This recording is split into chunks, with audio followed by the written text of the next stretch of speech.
war degdeg ah dowladda federaalka soomaaliya ayaa dib u fasaxday duulimadadii caalamiga ah ee imaan jiray guud ahaan dalka soomaaliya. wasiirka gaadiidka duulista iyo hawada xukuumadda federaalk soomaaliya maxamed cabdulaahi salaad omar ayaa goordhaweed la hadlay warbaahinta, sheegana inuu si gumeel gaara loo fasaxay duulimadadii caalamiga ee imaan jiray dalka soomaaliya muddo 2 maalin ah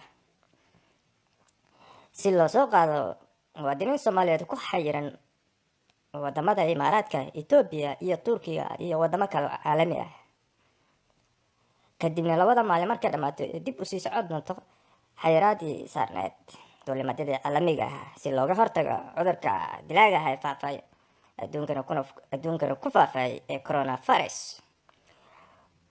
wasiirka duulista iyo hawada soomaaliya ayaa sheegay in ay ka jawaabayaan cabasho muwaadiniin soomaaliyeed ee ku xayiran garoomada imaaraadka, etoobiya iyo kenya iyo turkiga si loo soo qaado muwaadiniintaas ku xayiran garoomada caalamiga ah loona keeno dalka ayaa 2 maalin loo fasaxay duulimadadii caalamiga ah. wuxuu hadalkiisa ku daray wasiir omar in muddada 2 maalin ah muwaadiniinta dalka loogu soo celi doono kadibna dib usii socon doonta xayiraadii caalamiga ahaa ee saarneed diyaaradaha ka imaanaya dunida.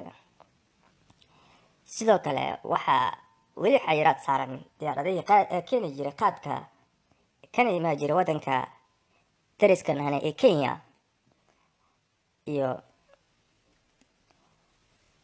iyo diyaaradihii keeni jiray sidoo kale ganacsiyada kale sida caleenta iyo waxyaabaha kale kana imaan jiray kenya ayaa weli sidoo kale xayiraadii saaran tahay muddadii 15 maalin ahayd. dowladda soomaaliya ayaa wada qorshe muwaadiniinteeda ugu gargaaraysa si loogu fududeeyo inay dalka dib ugu soo laabtaan maadaama ay ku xayiran yihiin garoomo wadamo shisheeye sida imaaraadka oo maalin hore muwaadiniin kusoo jeeday somalilan hawada dib looga celiyay ayuu ilaa hadda ku xayiran garoonka dubai, iyo sidoo kale muwaadiniin kale ayagana laga celiyay hawada somalilan welina ku xayiran wadamada jabuuti iyo etoobiya. dowladda ayaana wada qorsho dadkaasi dib ugu soo laabanayaan guryahooda. wixii warar kusoo kordhaa kala soco warbaahinta madadaalo cusub. subscribe saar. maasanid.